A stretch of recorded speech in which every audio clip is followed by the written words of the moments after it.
السلام عليكم. النهارده جروب الخطبة تعود، احنا متواجدين في حديقة الشيخ زايد.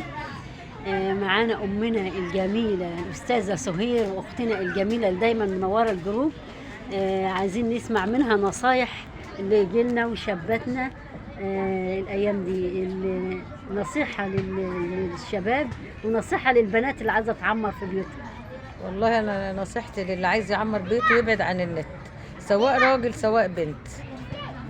والبنت بالذات ما تفتش ورا جوزها، ما تفتش ورا طب جوزها. لو لقيت حاجة يا حاجة، ولو لقيت حاجه اكنها ما شافتش حاجه، تعمل مش شايفة خالص. تعمل مش شايفه، لان هي يعني زي ما تقولي النت جديد علينا، والشباب يعني فرحانين بيه، فبيعجبوا بقى بتعليقات البنات والقلوب والكلام اللي ملوش لازمه ده. يعني ممكن فاحنا نغض بصرنا عن الحاجات دي. احنا مش نغض بصرنا على حاجات مثلا اباحيه او كده، لا، نغض بصرنا على اي حاجه تقلق الاسره المصريه. بلاش النكد. بلاش النكد. وبعدين دور الام بقى ان هي مفروض لو واحده مثلا اكتشفت فعلا، لو اكتشفت تعمل نفسها مش عارفه. لان لو هي عارفه هيبقى فيه هيبجح، واللي كنت بعمله من وراك هعمله قدامي.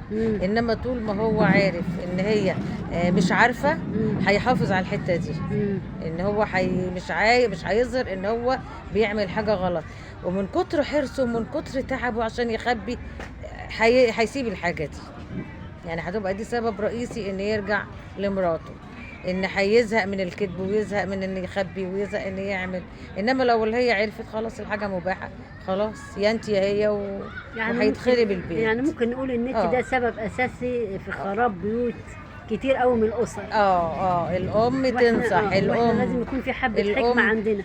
الام اللي تنصح بنتها، والام الراجل تنصح ابنها. يعني انا واحده من الناس مع ابني انا امها، ومع بنتي انا امه هو. طبعا. وعشان كده البيوت تبقى عمرانه. طبعا.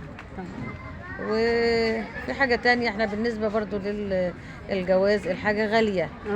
الحاجه غاليه، نيسرها شويه. اهم حاجه الاخلاق، اهم حاجه الدين، اهم حاجه ان هيقدر يصرف على بيته. طبعا. مش بالذهب ومش بالحاجات الكلام الفارغ كتير والله، اعمال حرة بيقدروا يفتحوا بيوت. بس مش عارفه يعني ساعات الشاب تقول لك انا عايزه واحد موظف. طب ما هو ما فيش دلوقتي، ما فيش وظايف. المفروض نبص كل خريجين الكليات قاعدين. طب هنعمل ايه؟ اللي بيدور بقى ويشتغل في اي حته ده قادر على انه يفتح بيت، وده اللي هيصون مراته. فعلا والله. ده اللي هيصون واللي بيتعب في القرش فعلا هو اللي هيحافظ عليه فعلا. وندعي ربنا يهدي بناتنا واولادنا وتعمر البيوت كده، لان نسبه الطلاق كترت قوي قوي قوي. يا رب يصلح حالك يا رب يصلح حال الجميع.